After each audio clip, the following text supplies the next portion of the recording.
জয় যিশু।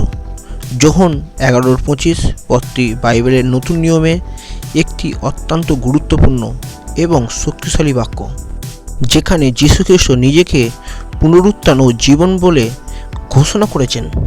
এই পদটি যীশু তার ক্ষমতা এবং মানুষের জন্য তার প্রতিশ্রুতির গভীরে প্রবেশ করে। আমি পুনরুত্থান ও জীবন। যীশু এখানে শুধুমাত্র পুনরুত্থানের পদ বা জীবনের উৎস নয়, বরং তিনি নিজেই পুনরুত্থান এবং জীবন। এর অর্থ হল জীবন এবং মৃত্যুর ওপর তার সম্পূর্ণ কর্তৃত্ব আছে। তিনি মৃত্যু থেকে জীবন ফিরিয়ে আনতে পারে এবং আধ্যাত্মিক ও অনন্ত জীবনের একমাত্র পদও তিনি। এটি তার ঐশ্বরিক ক্ষমতা এবং সত্তার একটি সরাসরি ঘোষণা। সে আমাতে বিশ্বাস করে, সে মরিলেও জীবিত থাকিবে।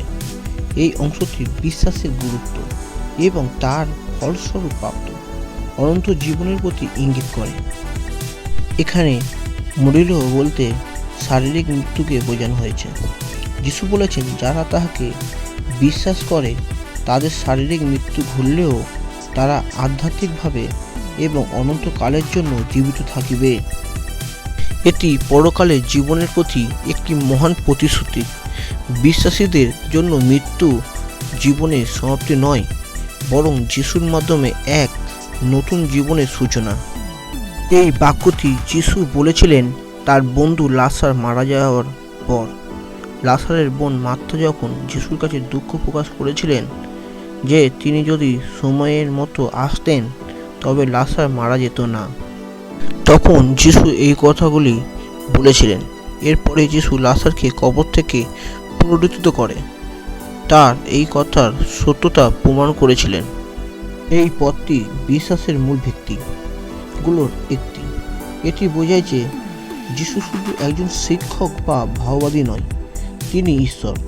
তার এই দাবি তার ঐশ্বরিক প্রকৃতিকে প্রকাশ করে। মৃত্যুর উপরে যিশুর জয়। যিশু মৃত্যু এবং কবরের উপরে বিজয়ী। বিশ্বাসের মাধ্যমে অনন্ত জীবন। যিশুতে বিশ্বাসী অনন্ত জীবন লাভের একমাত্র পথ। যারা তার উপর বিশ্বাস রাখে তাদের জন্য মৃত্যুর পর এক আশা ও অনন্ত জীবনের প্রতিশ্রুতি রয়েছে। যোহন 11:25 পদটি যিশুর ঐশ্বরিক ক্ষমতা, মৃত্যুর ওপর তার বিজয় এবং বিশ্বাসীদের জন্য তার অনন্ত জীবনের প্রতিশ্রুতি এক শক্তিশালী ঘোষণা। এটি খ্রিস্টানদের আশা ও বিশ্বাসের মূল ভিত্তি। আমেন।